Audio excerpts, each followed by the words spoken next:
pass. Let's go. Lions on 3. 1, 2, 3. Lions.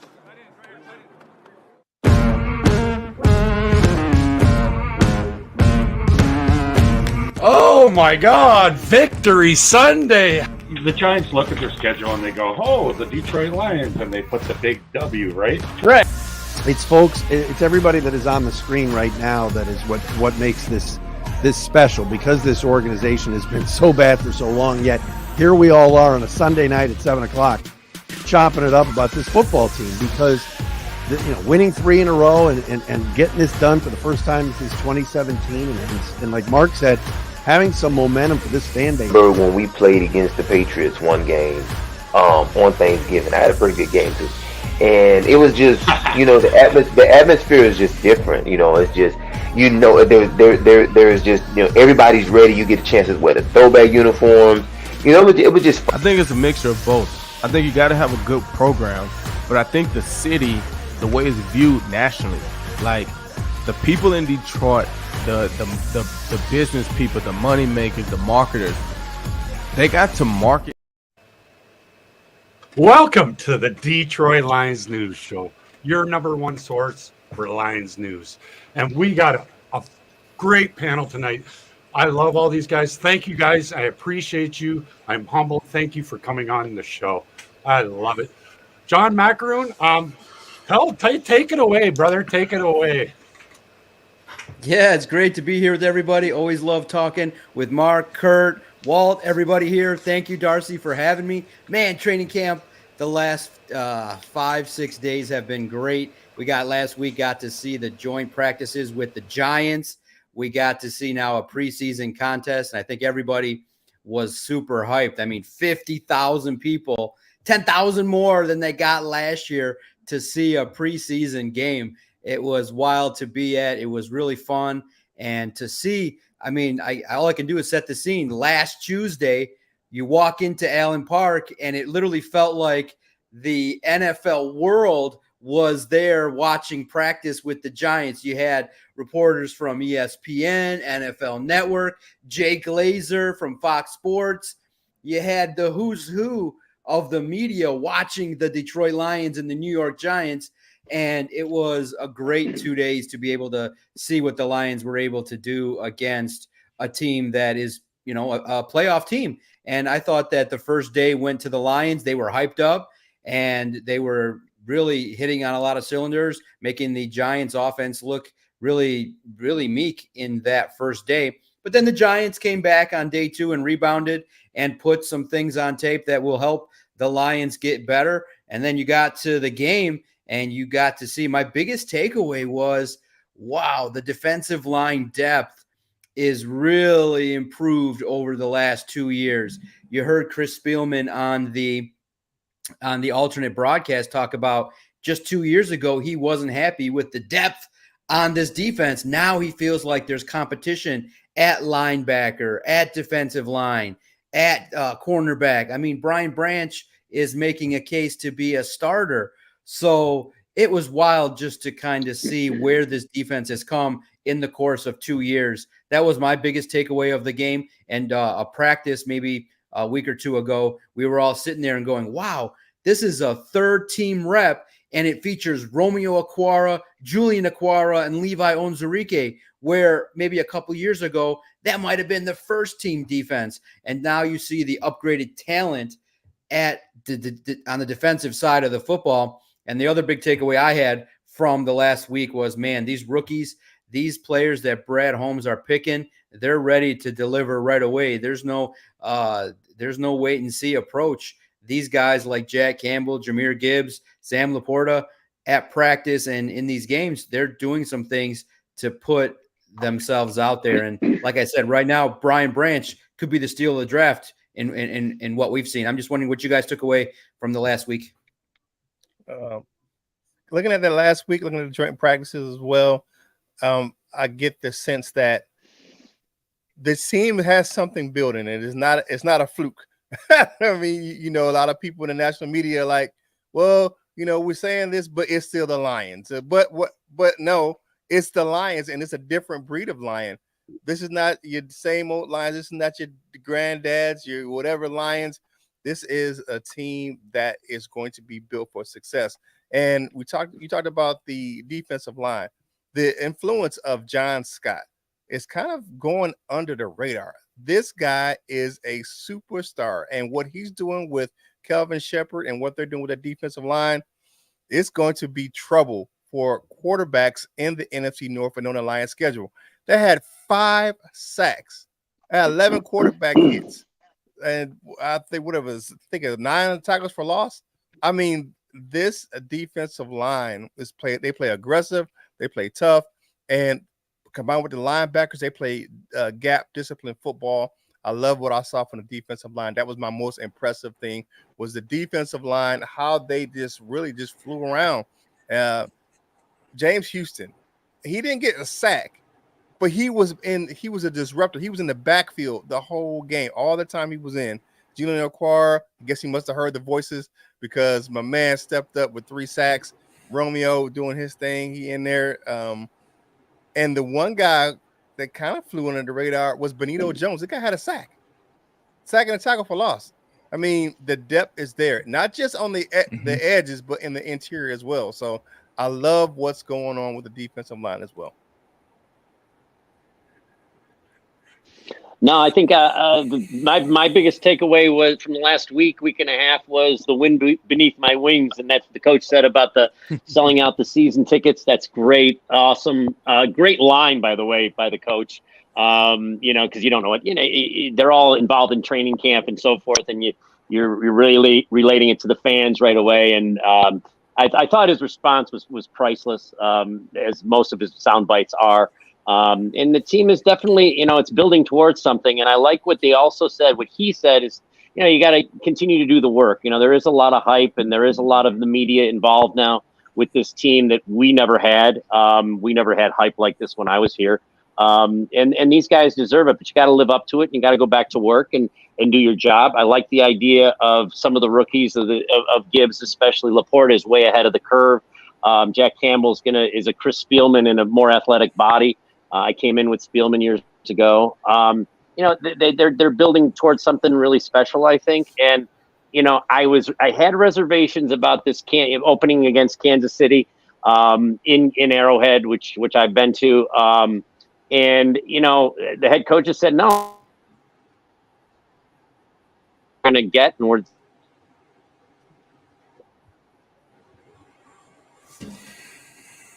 Looks like Mark, we're breaking up a little bit, but real fast, a lot of people are definitely liking your logo and hat there. Where'd you get that?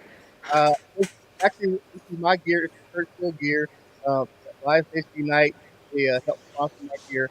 I just posted a link in the comment, so you can go. It's on the YouTube link. So go to kurtsteele.com. Go to Live History Night gear, man. It's right third page. All the logos.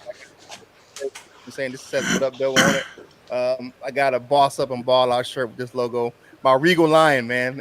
Thanks everybody. I appreciate you with the help with the logo, man. I appreciate it. Yeah, that's pretty sweet. Thanks. Yeah.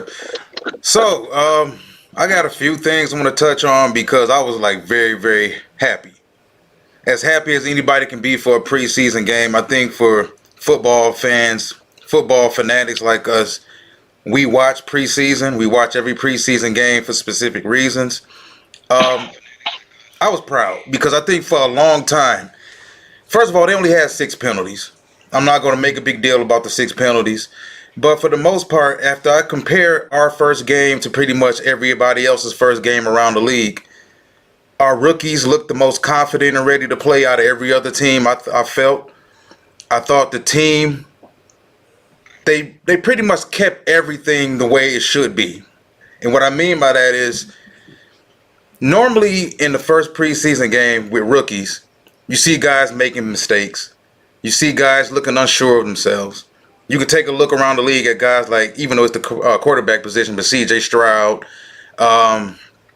Bryce Young, plenty of guys. Usually it's okay for rookies to look deer in the headlights in their very first preseason game.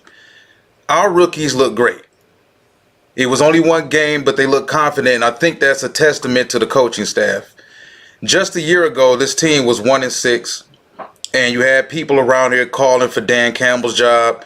After the Miami game, you had people calling for Aaron Glenn's job, and I was the main guy saying during that time, let Aaron Glenn get all his pieces he needs. They've been building an offense the first couple drafts. I understood he got Aiden Hutchinson. They hit a home run seemingly so far with James Houston, but James has to come back bigger, stronger, and better and reinvent himself this year because that's what players need to do. But they look disciplined. They look confident. They look well coached. And it was only a 21-16 game, but the Giants just didn't impress me at all. Now, maybe that was just the Giants being the Giants, not want to show too much. But I felt like in a preseason game, you kind of want to see your backups, your second and third string backups, kick the asses of the second and third string backups of the opponents. And I think that's what we did. I think we did it during the week, during the joint practice. And also, Kaminsky. He's a guy I slept on. I thought he was just a try-hard guy, a guy that they just got off the scrap heap. He looks physical. He looks more athletic than I gave him credit for. The way he easily gets off of blocks. He showed the ability to two-gap. He's shown a lot. I think he's grown a lot, too. And I was telling someone earlier in the week, I think he's a guy who could turn out to be an unsung hero on that defensive line throughout the season. So, like I said, I'm happy. I'm happy. We haven't seen the starters yet, but we've got depth. And that's very, very key because there's going to be some position group at some point in time throughout this season that's going to get hit by the injury bug. You can guarantee it. It happens to every team in this league. But when you look at guys like Branch, Jack Campbell, Broderick Martin didn't play his best, but he had a couple moments where he looked solid. He looked comfortable as well. Jahmyr Gibbs, he showed me what I wanted to see. I've been a big Jahmyr Gibbs fan the past couple years. I witnessed him at Georgia Tech do great things behind a poor offensive line. And when he went to Alabama, I told everybody, this dude is going to F around and be a first-round pick. And he was. So what I wanted to see from Gibbs was, okay, more than likely you're going to be the number 1A back or whatever. How do you play? What do you display behind the second and third string offensive lineman? And he showed me what I already knew he had in his bag. He's a guy who can make something out of nothing. He and Bijan Robinson, to me, were like 1 and 1A as far as natural running ability. So Antoine Green as well, he had a couple decent plays. Of course, everyone wants to talk about Jameson Williams and the struggles he's had, but we can talk about Jameson a little longer, but a little later. But like I said, I think Jameson's a guy who people aren't taking into account the fact that dude is only sort of a one-year wonder. He didn't play at Ohio State. He was part of a very, very crowded receiver room at Ohio State. Went to Alabama, bust onto the scene, had a tremendous year, but he's a guy that's still learning the position. So I think fans need to take that into account, that this isn't some guy like Chris Olave or Garrett Wilson or Drake London, guys who played 2 or 3 years of college football, and we had an entire book on them. We had 1 year on Jameson Williams. So I think it's going to take a moment for him to really get his feet under him, but I'm still pretty confident James is going to turn out to be a star. Yeah. So what I think about it is I was at practice Thursday too. So what I thought about the whole Giants Lions preseason game was I have never in my life been more certain that the Detroit Lions have depth at like each positional unit. You look at like the defensive ends. Like, there might be a defensive end that's cut that you're going to be like, whoa, like, really? Like, because a lot of teams are going to take a chance. Like, if Julian Okwara gets cut from the Detroit Lions, you can expect that someone in the NFL is going to take a chance on Julian Okwara. You look at the linebackers, there's 4 linebackers that could potentially start. You look at the safeties, there's 4 safeties. There's, Brian Branch, well, there's 3 safeties. You got Tracy Walker, you got Kirby Joseph. I'm more certain than ever that this defense is going to be better than last year. I'm even going to go on a hunch that I think they're going to be a top 10 defensive unit this year. And I'm going to say this with all certainty. Like, you look at Aiden Hutchinson at the defensive end position, he's a budding star. But you look at the back end, which was the fatal flaw for Detroit for years. Even when we had the good defense in 2014. You look at the 2014 defense, you had Cassius Vaughn in the slot. This time, you're going to have Chauncey Gardner-Johnson in the slot. You're going to have Kirby Joseph and Tracy Walker back there, and then you can mix in a Brian Branch who's going to blow up anything that comes his way. So I think this defense is going to be pretty damn good. I'm excited because I think that they have the pieces to actually run with Kansas City. That's what I was worried about, but I think this defense is pretty damn good. Yeah. Now, one thing that people were looking at in regards to the backups is, okay, how would Sudfeld perform? And I thought it was crazy because I was at Ford Field in the press box, and then watching the alternate broadcast. The first offensive play, Sudfeld gets hit and then throws the interception with the general manager talking to a national reporter. So look, Sudfeld's performance kind of gave you a little bit of reason. You kind of understood why the coaching staff was a little bit nervous and why they were excited to clamor to get Teddy Bridgewater. If something happens to Jared Goff, I think everybody would really panic if Nate Sudfeld was tasked with going in there. Teddy Bridgewater is a whole different animal, and I think that that's a great opportunity. Look, not all the passes were Nate Sudfeld's fault. There were some miscommunications. He did have the beautiful throw that Jameson did drop, but by and large, collectively, Nate Sudfeld's performance wasn't good enough.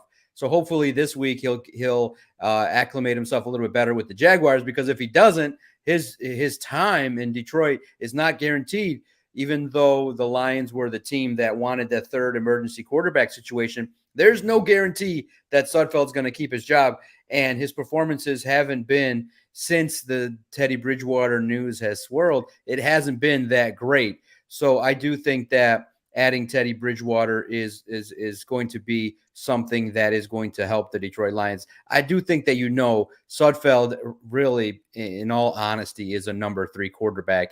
And for me, in most of my recent 53-man and reading around what other people are saying, I would, me personally, if I make the honest assessment, I want that roster spot to go to maybe an offensive lineman, further depth on defense, a linebacker. I don't think the Lions need to carry 3 quarterbacks. I don't know what you guys think, but you know what? Even though Goff may like and respect Sudfeld, and it's just in regards to the spot, I just think that Sudfeld, his time may be up in Detroit, and I don't know if he's going to be able to do enough to secure that roster spot. I think that it's every roster spot of the 53-man is important. I don't see, coming out of camp, I don't see a need for Nate Sudfeld. What do you guys think? Yeah, absolutely. I was looking at the backup quarterback position. This kind of, wrote an article about it when they actually signed Teddy Bridgewater. And I was looking at what he actually brings credibility to the Lions quarterback room. If you look at, what we had before, what we relied on the past few years, you're looking at a David Blau or a Tim Boyle. These guys had no really, skin in the game. Teddy Bridgewater has skin in the game. The guy, he's a former starter. The guy has, 15,000 career passing yards, where you have Nate Sudfeld, who has 37 career passing attempts. Like, I'm looking at the Nate Sudfeld. I'm like, man, this guy is just not it. And I'm like, we need that guy like a Teddy Bridgewater. And his leadership and what Dan Campbell has said about him coming in and mentoring young players down there in New Orleans and the receiving room, and not just the quarterbacks. That's what we needed. We didn't have any really credibility at the backup quarterback position. We didn't have a guy that I felt comfortable with, that if the starter goes down, we had a guy that was in place. Not really since Sean Hill, to be honest with you. I felt comfortable with a backup quarterback.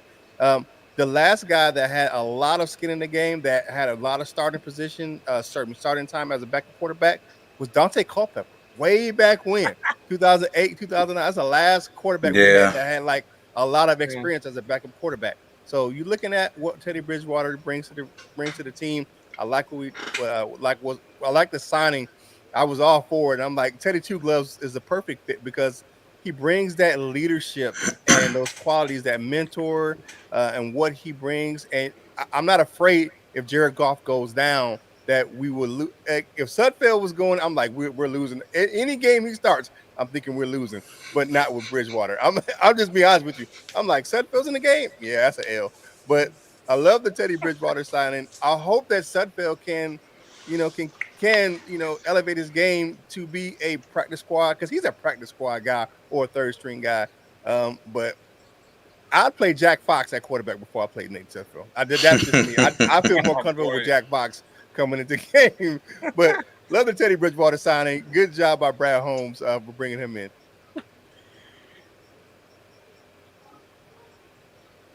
Yeah, listen. I just want to see Teddy Bridgewater wear number 50. That'll make my day. So, there's a situation on the third team quarterback and whether they're going to carry one or not, which John were mentioning there, and that's going to be an interesting thing to analyze and see what they decide to do. I would be surprised if they didn't carry 3, to be honest with you. And I do disagree with you guys here. Even with Bridgewater sitting on the sidelines, I would still be pretty upset if Goff did go down. I mean, I'll be honest with you. But I see Sudfeld being part of this team. I think they're going to carry 3. That's just my personal opinion. Whether it's right or wrong, I don't know. You guys make good points. You're like, well, we could put that on defense or put it on the defensive line or add some depth there or on the offensive line. But I think what Campbell is going to do is he's going to keep 3. That's just my gut reaction to it. So whatever you guys from there. Yeah, I think if they keep Teddy, correct me if I'm wrong. If they keep one of the 3 quarterbacks, they get to keep one on the active roster. It doesn't count towards the active roster. If I'm reading it right. Correct. So I think they're going to keep 3 quarterbacks. Correct. I'm certain of that. So when you look at that, you don't have to worry about them needing an extra spot for a defensive player.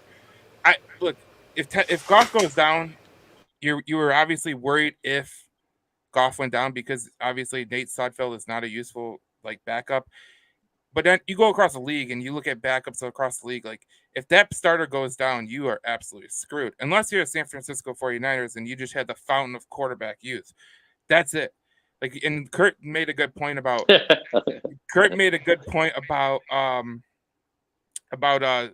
haven't had a good backup since Sean Hill or Dante Culpepper that actually had starting experience. So, look, it's great to have a backup that can actually come in, and you wouldn't be as worried as you would be with Sudfeld. But still, if Goff does go down, you're in a little bit of a bind. You got it. Walt, what do you think? Yeah, I agree. I don't think there's that huge of a drop off between Jared Goff and Teddy Bridgewater. Teddy's got a lot of starts under his belt. A lot of touchdown passes, a lot of yards, a lot of experience. So even if he does go down, if Goff went down for 4 or 5 weeks, I'm not frightened. Because I think Teddy has won enough games in the league. He's ran enough different offenses that we should be okay. I'd be terrified if Goff would have went down and we would have had to go to Nate Sudfeld, or we would have been forced to throw Adrian Martinez in there, or even Hooker. Even if Hooker was healthy, I'd be terrified if he had to be thrown into that situation. So I think that's the purpose of bringing Teddy in, is so that way you can have some confidence. And that way, if Jared did go down, Teddy's got enough experience. He's got enough talent around him. He's got a good enough offensive line. He's got a good defense. We think he's going to have a good enough defense where Teddy can man the ship. He's seen a lot. And Teddy manages to find his way onto the field every single team he's been with now. Quiet as kept. Every guy has been every quarterback, not to say he has anything to do with it. I don't think Teddy's out there breaking kneecaps or whatever, but every quarterback goes down ahead of him. It happens every year, so I hope it doesn't. But if you go back to the New Orleans days, didn't he take over for Breeze? And I think they won 7 straight games.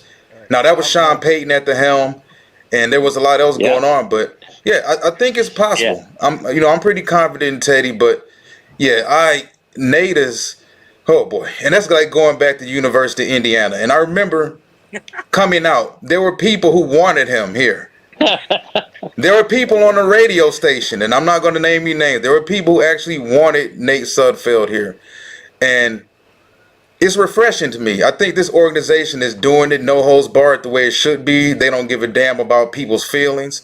I felt like and you correct me if I'm wrong or right or whatever, I just felt like when Stafford was here, they were more preoccupied with like not offending him, not bringing in anybody that could actually challenge him.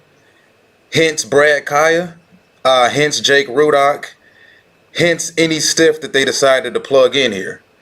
But this team is like, okay, you know what? Even though we believe in golf, we're going to go ahead and we're going to draft Hendon Hooker anyway.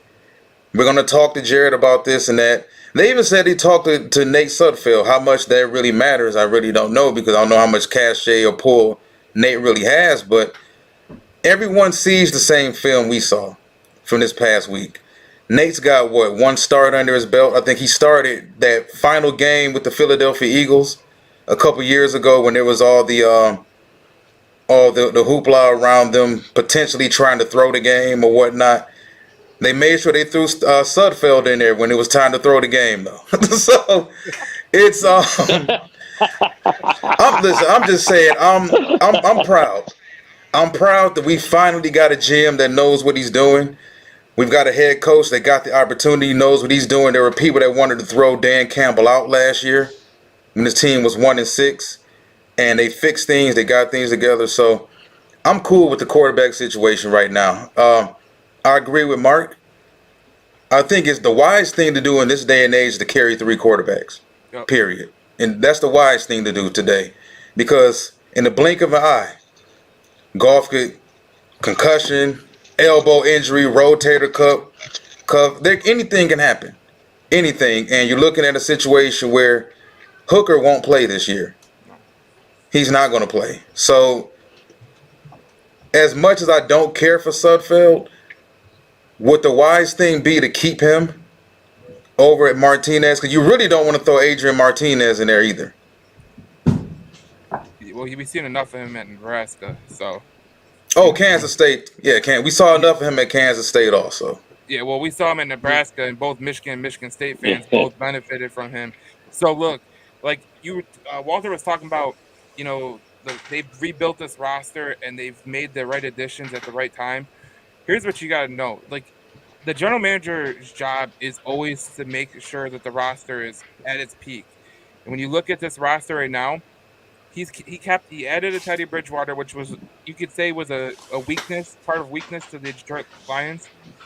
He's going to keep adding. He added Denzel Mims as kind of like that throw-in wide receiver. Maybe it works, maybe it doesn't, but at least he's taking chances, because a lot of times what you see from a lot of these general managers is they're afraid to take the chance. They're afraid to take the chance at this guy. They're afraid to take the chance at this guy. They don't want to sign Teddy Bridgewater because they feel like they might upset someone in the quarterback room. Brad Holmes isn't like that, and it's either you're going to do your job or you're going to get the hell out. That's how it is, and that's how great organizations work all the time. Yeah, organizations that end up winning playoff games and have prolonged success. I think another takeaway that we can start to really get excited about, not just in 2023, but beyond, is the idea of player development. You're starting to see a guy like Josh Paschal every single day at training camp wrecking plays. You're starting to see the third-year guys starting to continue their progress, like a Panay Sewell. So what's great is by having this great coaching staff, you can have the opportunity to be able to have player development, and you hope that you can have the opportunity to have success moving forward beyond 23. And you hope that you see the likes of a Maurice Alexander, a Chase Cota, a Trevor Nowaski come in and compete hard and really push everybody. That's going to be an opportunity to, really make training camp fruitful for the starters that end up making it, and having a practice squad that you can be proud of 16 individuals that can learn and potentially, I do think that a lot of the potential players that could get cut will have an opportunity to go and find opportunities elsewhere. So that's one of my big takeaways, player development. But another added benefit of Teddy Bridgewater, obviously, you don't hear it too often, but Dan Campbell told everybody, look, we got this veteran. He's a great presence, very calm, even-keeled, laid back, but has a strong competitive drive. He's going to be a driving force for Jameson Williams.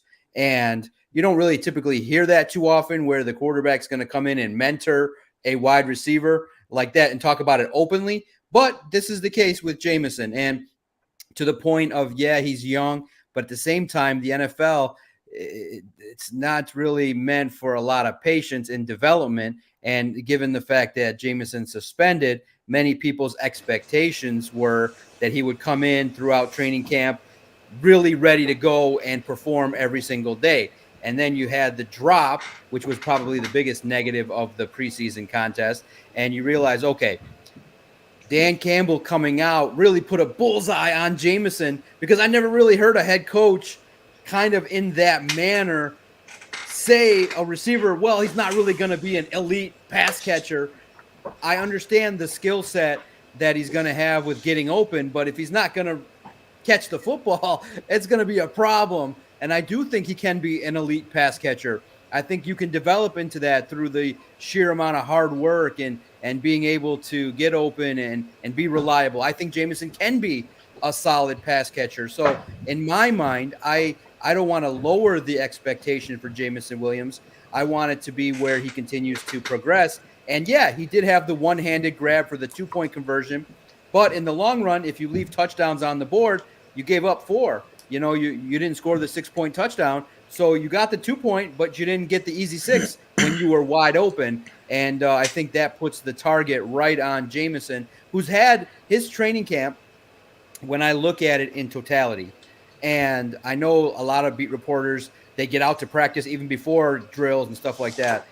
The day after the game, the Monday, I didn't get out there until maybe a little bit later. Others saw him working with Randall L., trying to catch balls, and he dropped it again. I didn't see that in person, but it is a little bit concerning regarding, not that I don't think he's going to progress to be somebody that Walt believes and everybody believes is going to be great, but I think where he should be right now is further behind where he needs to be. He needs to be, like in a game like that against second stringers, he needs to have 6 receptions, 100 yards, and catch the open touchdown. I think he needs to be further along to start to give people the glimpse of hope. You can't just say, well, I believe Jameson's going to be great, because you got to start to see it in practice. And right now, all we can do is report on what we see. And since he stepped foot on a practice field, there are a lot of drops. And you hope that he can work through that. Yes, he has speed, but playing wide receiver involves a whole heck of a lot more than just getting open. It's route depth, route understanding, getting in tune. Look, he can get in touch and work well with Teddy Bridgewater, but me personally, I start to question, why isn't he grinding with Jared Goff? Why isn't that at something where you see Goff, you see Jameson? It's a little bit something to pay attention to. I'm curious, what did you guys take away from what you saw from Jameson? I see a young guy who is still developing, like Walt said. You look at his game. One thing I did see is that they're going to play, a lot of teams are going to play him more physical off the line. So he's going to have to be able to get his route separation. That's one thing he's going to have to do. His game, he can get if he can get separation, he can get down the field. But like you said, he got to catch the ball. So he's got some things he's got to work on his game. I think he'll put the work in. You know, I saw him working in the offseason. He just got to, he got to get with my man St. Brown, get on them jugs machines. He got to do something to get those hands right. I don't know. He need to do with the old Jerry Rice catching bricks or something off the top of a bit. I don't know what he needs to do to toughen his hands up, but he needs to do something to get those hands stronger where he can grip the ball a little bit better when he making catches. But I think everything really from the neck down, he'll be okay. But I think one thing is probably going to, he says, well, next play, but it has to be starting to be a mental thing where he's like he's still dropping passes. So it comes to be a mental thing. So he's going to have to work on, a holistic approach to football where he's going to have to get his mind right so he can get that body right and make some catches and make some big plays. Because the guy's lightning in a bottle. I mean, you look at him and Jahmyr Gibbs. I mean, we got some guys that can actually fly. And if without him being able to catch the ball, that's going to be a detriment to the offense.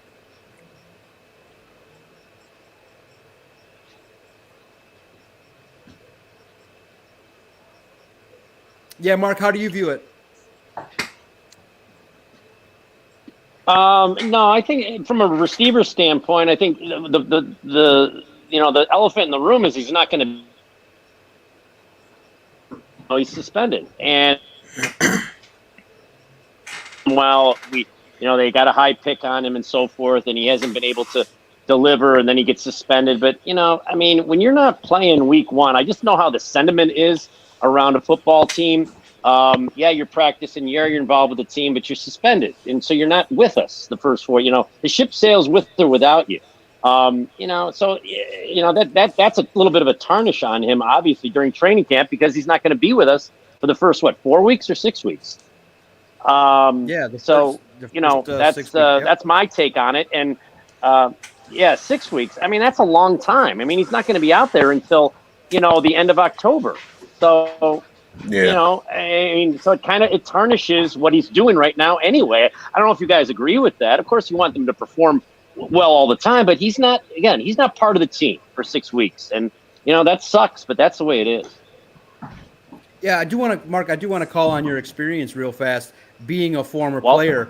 When a young, talented individual comes into an organization, has all the hoopla. I know it was different back in the day, but there's still a lot of players that have come in with expectations that they're going to perform. Did you recall any player that you thought, man, has all the talent, but for whatever reason just didn't put it all together and have that success? Would the team rally around him? What would happen when you saw a guy with everything God-given, but maybe just didn't put it together right away, instantly? Yeah, I mean, you see that a lot. You see a lot of, draft picks that are guys that are taken high that just can't play the game. And then you got guys like who's been on this show, like Jeff Chadwick, who I played with, who was a diamond in the rough and was a starter right away in the league. I mean, he went from a Division II Grand Valley State, and he started his rookie year, and he played 11 years in the league and started probably 8 or 9 of them between Seattle, the Rams, and the Lions. I mean, so it's it kind of goes both ways. It's basically who can perform. Once you get here. Have I seen that before? Yeah, and I wouldn't use any examples on the show because I wouldn't want it getting back to me. But there will be certain guys, and we were all, NFL players, and you would watch certain guys do drills, and we would have our jaw dropping, like, oh my God, look at that. Just look how talented this guy is. When we would do, foot speed drills, when we do, pass catching drills, and a lot of the drills that we would do, some guys were just gifted, but they weren't good 11 on 11. They just weren't, for whatever reason. As good as they were as individuals, and as good as they were as far as their talent was concerned, and how much they, how they ran the 40, and how they ran the 20-yard shuttle, and how they benched 2 1/4 and their broad jump, and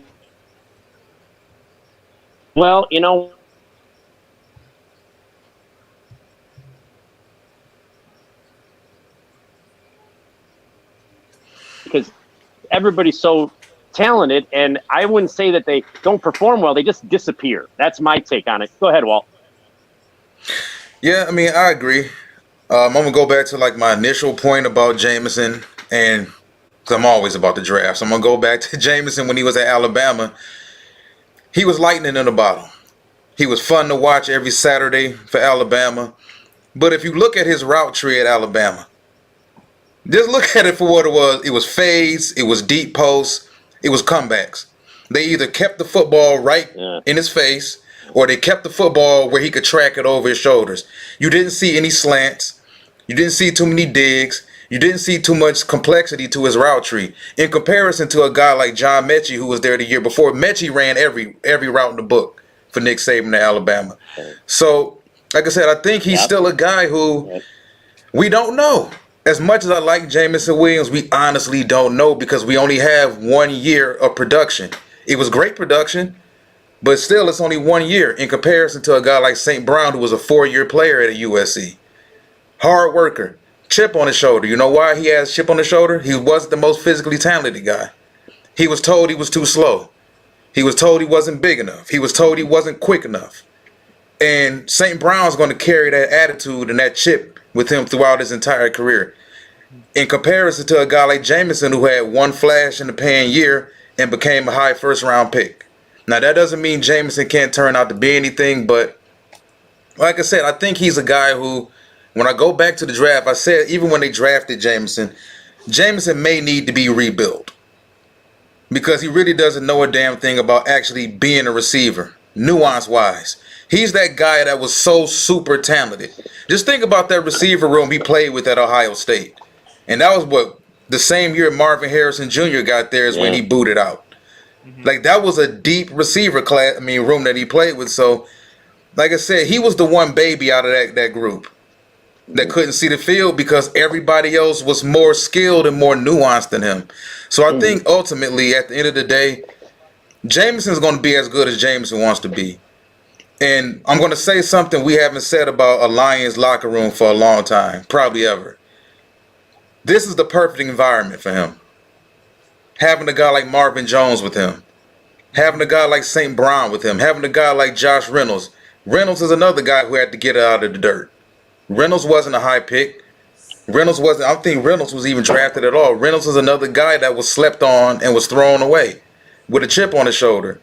So, and Antoine Randall, Super Bowl winning wide receiver with the Pittsburgh Steelers. So, everything is set up, I think, for Jameson to get it, if he wants to get it. If Jameson never pans out, I think it's going to be on him because everything is set up for him to do it. Now, some guys just don't get it. For whatever reason, when the lights come on, it just doesn't work. Because Jameson may run a 4.26, 4.21, wherever he says he runs. I remember when, after the combine, when Tariq Woolen ran his 40 time and Tyquan Thornton of the Patriots ran his, he said, oh, yeah, well, I would have ran faster than that. Like, it doesn't matter if you run 4.2 flat if you can't catch the damn football. We've seen plenty of fast guys that can't get open in the NFL. People think just because you're fast, that means you're going to get open. We've seen tons of guys that are fast that can't get open. So Jameson, he strikes me as a dude who has gotten by off being the fastest guy probably since Pop Warner. And once he's gotten to the league, he realizes, oh, wait a minute, these corners run 4.3? Oh, these corners have 38-inch long arms, and they're gonna put their fists in my face, and they're gonna disrupt me. You mean to tell me Nick Saban isn't gonna just scheme up a bunch of open routes for me and just get me open? Like, no, there's more to being a receiver than just being physically gifted. So, like I said, I think he's in a situation where Dan Campbell wants him to succeed. They don't want this dude to fail. Brad Holmes wants him to succeed. He traded up to get him. They're going to give him every opportunity to succeed, and if he doesn't, ultimately, I think it's going to be on him. Without a doubt, I agree with you, and I'm also going to piggyback on Walt's point too. You know, I was talking with someone who is in the game. They're a scout. They're actually with the organization, and one of the things that they have said about Jameson Williams is that when he came out of Alabama, there was concerns about him running route trees. There were certain concerns about him running certain routes. And there was concerns about him just being a straight line guy, kind of like John Ross. Now, unlike some of those guys, he actually has a locker room. And it seems like a Detroit issue too, because like we have players that we have high expectations for. Like we have high expectations for Spencer Torkelson with the Tigers. We have high expectations with Bill Larkin with the Red Wings. Unlike those two players, Jameson Williams is in the best spot for him. Because he's not asked to be the guy. He's just asked to do what he's expected to do. And when you are a guy who is a fast runner, you got to catch the ball. Number one. That's number one. And you got a guy in your locker room who will drop one damn pass and will go to the jugs machine for 200 damn passes. So when you talk about do you want it or do you not want it, that's a prime example of you either want it or you don't want it. And then you got to get better in some way. Like you can't rely on your skill because everyone in the NFL, Mark can attest to this, everyone in the NFL that you're going to play, even the guy who is on the bottom of the depth chart, is going to have talent. Period. Yeah, definitely. Yep, exactly. As I'm watching Kirk score a touchdown here in the preseason game against Dallas, it's real interesting here now that it starts in practice, guys, and that's where I think that the talk has been like, oh, when reports are coming out about the drops, it starts there. So practice is important. And yes, we do talk about practice. We talk about what goes on every time. And when he still does it in practice, it's just not going to just automatically translate into the field. So that's where I think that we're hoping that this week, when the Lions take on the Jaguars in joint practices, one of the things I'll definitely be eyeing is how does Jamison Williams how does he perform? How does he line up? Where's he used in the joint practices? He was basically a second teamer and not getting the work and chemistry with Jared Goff. And I know a lot of users will say people forget that this is his first training camp and preseason, but he had the entire year last year to sit in the meeting room. You have to absorb some information. And a guy like CJ Gardner-Johnson says, hey, I took mental reps. I was there. I was engaged. So what does that mean Jameson was doing? You know what I mean? What was he doing for 12 months? You were in those meeting rooms. You spent a year with Amon-Ra St. Brown. So I'm not going to say that, this is his first. He's not a rookie. He's a second-year football player that is still raw. And like Walt said, and I agree with all his points, that he's not refined enough in totality at the position to be able to excel, especially when you got two guys now. You got St. Brown and you got Dylan Drummond, who's in the same boat, where they're hungry and each and every practice they're doing better things. So I also want to see the development of Dylan Drummond and Chase Cota this week. I want to see what a Maurice Alexander can do, building upon his great return and how he can acclimate himself. I definitely want to see how Jared Goff, has chemistry with Sam Laporta and how he bounces back after a game in which he, only has one target. And then, like you said, Jahmyr Gibbs, that was spectacular to see him cook a veteran linebacker and go viral in his, first joint practice. So I think that the opportunity that this football team has this week to get better is great, because the Jaguars are going to present a whole different set of challenges, especially with Trevor Lawrence. What are you guys fascinated to learn about this week? It's going to be another great week. Home game at Ford Field, and an opportunity with two joint practices Wednesday and Thursday against the Jaguars. And I think it's a great opportunity now for the Lions to get better this week. I think the most interesting thing for me is that these teams, the Jaguars and the Lions, are kind of in the same position. They're both the up and coming teams. The Lions, and especially in the NFC, and then the Jaguars in the AFC. But I want to see how it's different between last year's meeting with the Lions and this year's meeting with the Jaguars. Excuse me.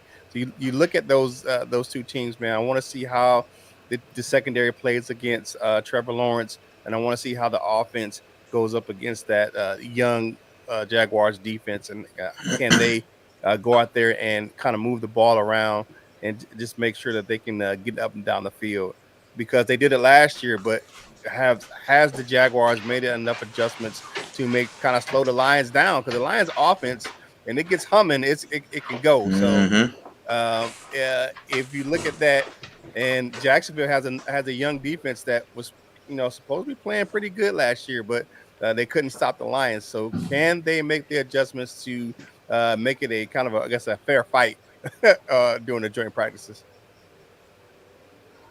Yeah, I'm excited about this Jacksonville Lions joint practices, because number one, you're going to go against a legit QB. You're not going against Daniel Jones anymore. You're going against Trevor Lawrence. That's number one.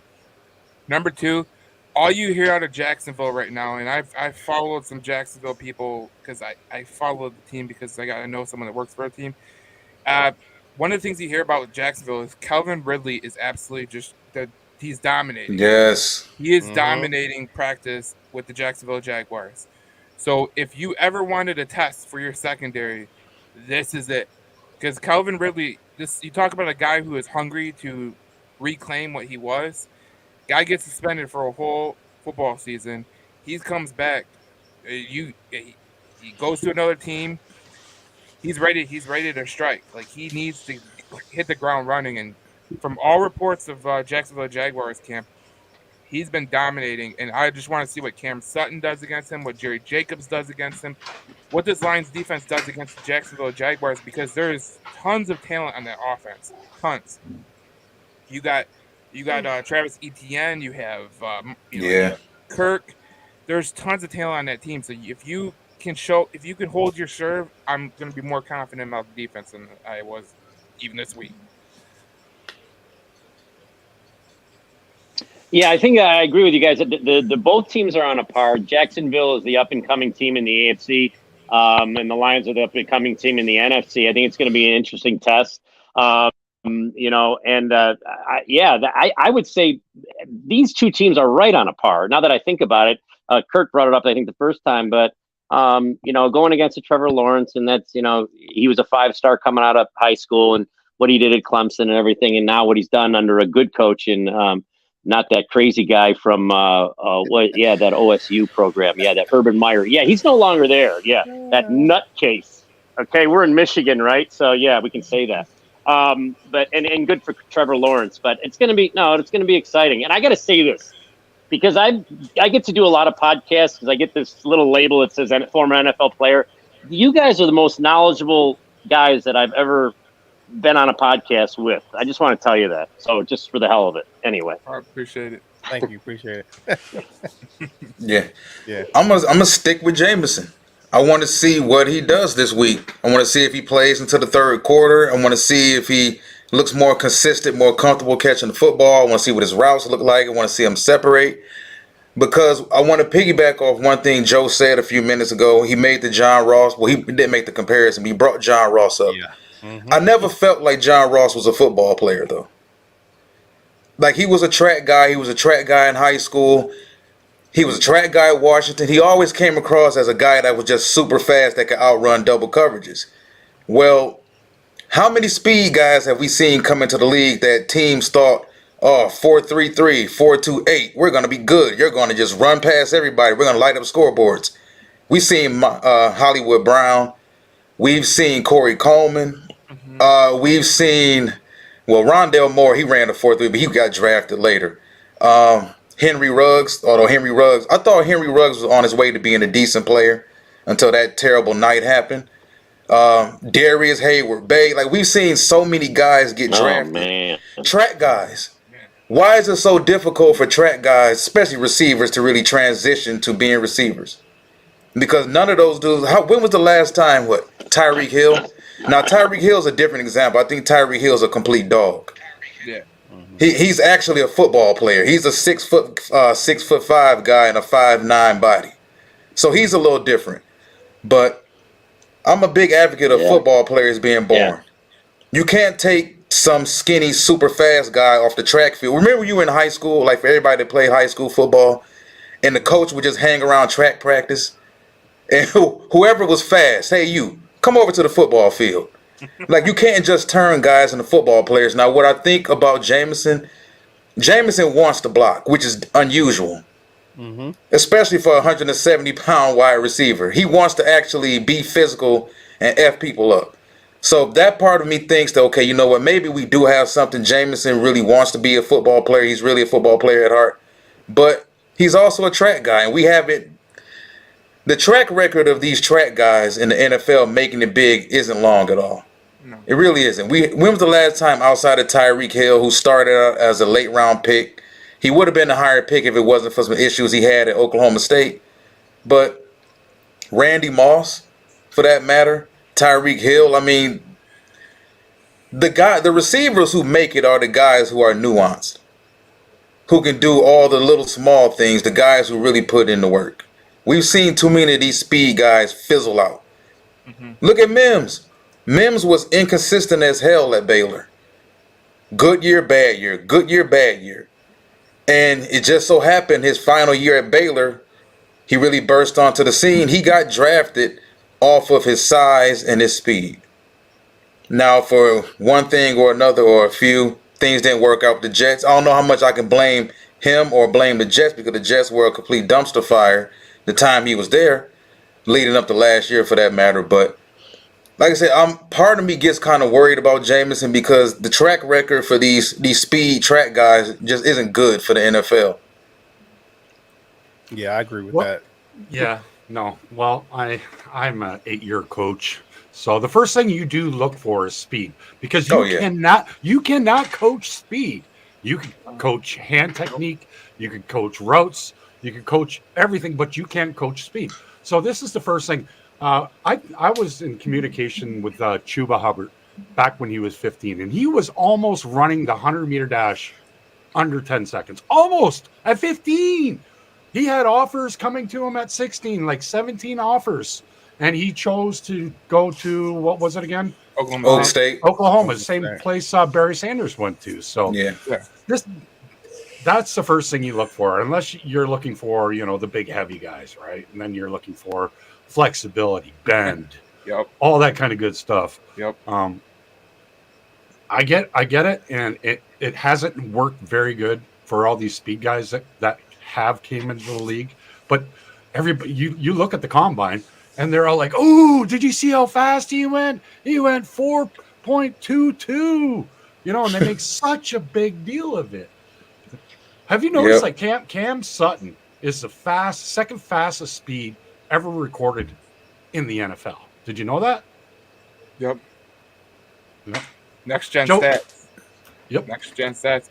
It's funny you mention it because Walt bring up a good point about the speed receivers, but look where all the good receivers come from. Just look where they come from. They come from LSU, they come from Ohio State, and there's certain programs where they just kind of they make these like speedy, fast wide receivers. Like Baylor was one of those guys, one of those teams that every year they were sending out some speedy receiver. And he just wouldn't click because if you look at Baylor's offense is like a one-read offense. So you're not really playing the progressive game. But Ohio State and LSU, those two colleges, no matter who the coach has been, they've always ran these extensive route trees. They've always ran extensive, routes that they break off at a certain point and then they come back in. That's just what you look at. And like Walt said about the whole there's a track record of these guys. Yeah, you look at the track record of some of these guys, and you look at the colleges they came from, and you're like, I mean, sometimes it's the college that they come from, in my opinion. Yeah, there's some systems that just they show you out as a great player, and then when you get to the NFL, you haven't learned nothing, and you're basically starting from scratch. Now, the good thing about Jameson Williams that gives me hope, he came from Ohio State and he came from Alabama. Those are two good schools that you don't really play unless you learn some routes. You know what I'm saying? I know he's at 1 year at Alabama, but still, I still have. I wonder about that. Like, how good would he have been if he would have stayed at Ohio State with Brian Hartline, which is probably the best wide receiver coach in America? Yep. Yeah. He probably would have been better. Yeah, I agree with that 100%, Walt. Yeah, you look at it. You look at the route tree, he's going to have to get, but I think he has it where he's coachable. I think he's coachable. I think that, he gets out there. He's got a good coach in Randall L. And now you bring in a guy like a Teddy Bridgewater who's going to mentor him and push him. I think he's going to be better. He's just going to have to learn the game, learn the program. He's going to have to learn how to separate at the line of scrimmage. He's going to have to put some weight on that smaller frame because the rookie from the Giants was kind of just pushing him around at the line of scrimmage. The guy was just just as fast, like you said, but it's kind of hard to you can't get that separation if you can't get off the line of scrimmage. So he's going to have to learn those different techniques. Either get stronger or just actually the movements off the line of scrimmage to get himself open. Yeah, I just think he has a lot of maturing to grow. Like, even if you listen to Jameson in the interviews, and I was telling someone yesterday, he sounds like my son. Like in the way, and I'm not saying that as a bad thing for Jameson. Jameson's harmless. Like, when you listen to him in the interviews, he sounds like a kid who's like, "Hey, I'm just here, man. I'm just working hard. I'm gonna get there one day. Hey, you this that." He sounds like my 21-year-old son. So I think there's part of me that looks at Jameson too, like he's a hard worker. Never heard that he wasn't. He's a harmless kid, personality-wise. You look at some of the things he's had go on his permanent record over his first year and a half in the league. Whether it's the gambling issue, it's the fireworks, it's him going to Coney Island in a rough neighborhood at 1 o'clock in the morning. he just seems to me like an innocent kid that just doesn't think any of the stuff he's doing is wrong. And honestly, it's not wrong. But he just strikes me as a kid who's just still got a lot of room to grow. I mean, he got by off physical athletic ability. And now he's in a situation where, okay, I really got to work my ass off. Because like I said, he didn't have 3 years at Ohio State like Garrett Wilson did, or 4 years like Chris Olave did. He's a guy who was just physically gifted, went to the right system with a team that was going to exploit him, and Saban did a great job of exploiting him. He played with the #1 overall pick at quarterback. So like there was a lot of things at Alabama I felt that really worked in his favor. So like I said, it's hard for me to really imagine Jameson not working out or being a bust unless he's just not that good of a football player. And I brought that up a couple of days ago in another video where we've seen guys, look at Jalen Hyatt. Like Jalen Hyatt had a monster year last year, and there were questions about Jalen Hyatt. Jalen Hyatt answered a lot of questions about himself at the combine. People didn't think he could run routes. He showed he was a better route runner than people believed he was. People thought he couldn't catch the football, but if you went back and you watched Jalen Hyatt on film, he was a more natural pass catcher than Jameson was. And he's a guy now that once he got his feet wet in Giants camp, he's a guy that's kind of moving up the draft board. He's moving up the roster now. So the things that are most important to Jameson, they come natural to some people. That's why I think a lot of speed guys, a lot of track guys don't work out at wide receiver. You see more track guys work out as gadget players, or even running backs for that matter, where they can just take the ball and just use your natural running instincts. But wide receiver, it's tough. It's tough, and I think that's why a lot of speed guys get to the NFL and it just doesn't work out because, oh, you're talking about I have to gauge my speed now. I can't just go 23 miles an hour the way I want to. I have to learn how to gauge my speed, learn when to slow it down, learn when to turn it on, use your gears. And I think that's what makes Tyreek Hill so special. Tyreek has 4 gears. And you never know when you're covering him when he's going to turn that 4th gear on. Jalen Waddle's another guy. I think that's a perfect comparison because Waddle is a speed guy. He's a track guy that came from the same school as Jameson. But Waddle, I thought, was a better football player. Waddle ran a more extensive route tree at Alabama also. So, like I said, I mean, the jury's still out on Jameson. I don't want it to appear like I'm ragging on him because I want him to succeed. I really do because, to me, he's the X factor. If he pans out, he makes this offense unstoppable. And I'm not shy about saying that at all because he's the guy that can single-handedly change a game. He's a guy that can win you a playoff game. That play that the Kansas City Chiefs beat the Buffalo Bills on 2 AFC Championship games ago where Tyreek Hill took that short dig and took it 80 yards to the house, that's the type of ability Jameson has. And I think what Dan Campbell meant about him, and I felt the same way. I don't think when he says natural pass catcher or elite pass catcher, I never viewed Jameson as that. When I hear that, I think Larry Fitzgerald, I think A.J. Green, I think Brandon Marshall. I think of a lot of guys who are possession receivers, guys who you can completely depend on. They can run all the routes. When I think of Jameson, I think of X Factor. And I never viewed him, like even coming out of college, I said it. Jameson Williams will probably never be a 100-catch guy.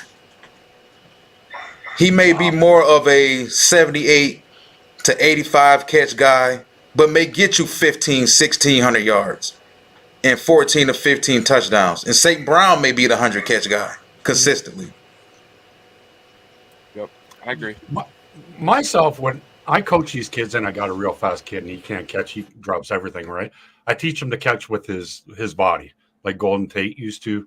Golden Tate never, ever would reach and extend because you want to high point it thumbs up, right? You want to go thumbs up and we're going to high point it to the highest point. But when you have a kid that consistently drops balls, and then I say, okay, you take your old sweaty gloves and you don't change them. These NFL players love to give their merchandise away, and you have to be a little bit superstitious with with these receivers. If he has problems, and Dan Campbell went on record and saying he will never be an elite pass catcher, and that's disheartening from what we got him for. You know what? I'm just gonna let's get his reps in for this preseason, and I'm not gonna worry about him. I'm not gonna worry about him until week 7. He's allowed to come into the Lions facility after week 4. And then we'll talk about him there. I'm basically looking at Martinez, Starling Thomas. Like, is Starling Thomas going to make this team? Is Drummond going to make this team? Is that Coda kid? Is he going to make the team? Like, I know Walter's got it all broke down with the 53. And if you subscribe to CurtisSteele.com, he's got his 53 also too. Joe, you take it away here, and then if you guys want, I'm going to end the broadcast. If you guys want to talk about one more last thing on this is it. Yeah. Go ahead, Joe. No, you can go, Kurt. Yeah, man. Thanks for having me on, Darcy. Yeah, you can go to CurtSteele.com. Check out all my articles right there from Sideline Report and YARDBARKER.com, and give my man Walt a follow, man. If you don't friends with that guy on Facebook, follow him on Facebook, man. He got some interesting topics, man. That's my guy right there. Yeah. Thank you, man. I just want to bring up one more example for Lions fans to have some hope for Jameson. Christian Watson with Green Bay was another guy who couldn't catch a cold at North Dakota State. Well, even his first year last year with Green Bay, you will see him make a big play and he'll drop the next 3 balls. But what I notice about him too, it's one thing for you to drop the football, but how do you respond to dropping the football? And what I noticed with Watson, which he's a Green Bay Packers, so ultimately I don't really give a damn. But I watched him drop footballs, and immediately after he dropped the football, the next time the ball came is where he caught it with his body. Which makes me worry, like, okay, so do you just completely lose confidence in your hands? It's like whenever he would try to catch a football with his hands, he would drop it, and he would, out of fear of me dropping the next one, I'm going to catch this with my body. I'm going to catch it with my chest. I'm going to catch it with my stomach. It worries me when guys immediately go to catching the football with their body to the point where it's like, okay, no, on the fly, I just don't trust my own hands. Now, we haven't seen that with Jameson, but Christian Watson did get better for Green Bay as the season progressed.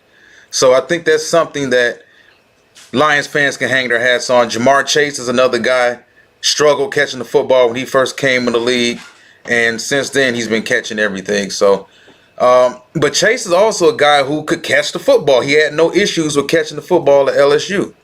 So I'll just say that, Christian Watson is a guy who came on strong for Green Bay as the season progressed. He got better. So that's somewhat a ray of sunshine for Lions fans if they want to look for something. Yeah. When I look at Jameson Williams, I know you just brought up Christian Watson. That's a good one because, when you use your body, I've always been told, like, I've talked to a couple people that I've been close to that were NFL wide receivers. And the one thing that they always say is yeah, when you drop one and you use your hands, sometimes you go back to what made you like in Pee Wee and what made you good in high school. Like, you could catch the ball with your body. Yeah. But the issue is, like, you can't do that all the time. So, like, a lot of them go back to bad habits or they go back to those habits, and sometimes it can work and sometimes it can't. Look, there's a very few guys in the league that are elite pass catchers, okay? Very rare. And it's very rare to find one. There's usually one a team. Like, if you look around the league, like, there's one every team. And if you have 2, you're over and above than what you have. Because, in San Francisco, we were talking pre-show about this. They have Brandon Ayuk, okay? They drafted him pretty early. I think they thought he was going to be a better player than he's been so far. But you know who was the better player? Debo. And, George Kittle. 2 guys that were drafted late. Sometimes, those early picks, like Ayuk, you got Jameson. Maybe sometimes they're just the guys that you put in there and you hope that they eventually get it right. They eventually get it right. And that's what your hope with Jameson Williams is, because I think we are all in agreement here. If Jameson Williams is good, this team is potentially a Super Bowl team, period. If Jameson Williams is elite, out of week 7 at Baltimore. He comes out of there and he helps you win a division title, and you go in the playoffs. The guy that Jameson Williams is, now you have to worry about St. Brown going over the middle. You got Sam Laporta, you got Jahmyr Gibbs coming out of the backfield, and then you got Jameson Williams taking the top off the defense. It could totally transform this whole team, and that's what you're kind of hoping on. That's exactly what I think people are hoping on with Jameson Williams. Thank you so much for you excellent podcasters coming on the show today. What a great show. Man, we got to do this again. What are you guys predicting for the finals? It doesn't matter. It's freaking preseason. Scores don't matter. We went 4-0 and went 0-6. Hey, one pride, baby. One pride. Woo! Do your best. Let's go. Lions on 3. 1, 2, 3. Lions.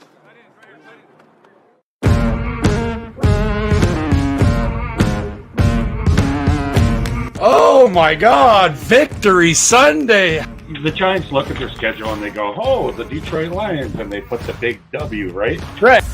It's folks. It's everybody that is on the screen right now that is what makes this special, because this organization has been so bad for so long. Yet here we all are on a Sunday night at 7:00, chopping it up about this football team, because winning 3 in a row and getting this done for the first time since 2017, and like Mark said, having some momentum for this fan base. When we played against the Patriots one game on Thanksgiving, I had a pretty good game too, and it was just the atmosphere is just different. It's just there's just everybody's ready. You get a chance to wear the throwback uniforms. It was just. I think it's a mixture of both. I think you got to have a good program, but I think the city, the way it's viewed nationally, like the people in Detroit, the business people, the money makers, the marketers, they got to market Detroit different nationally.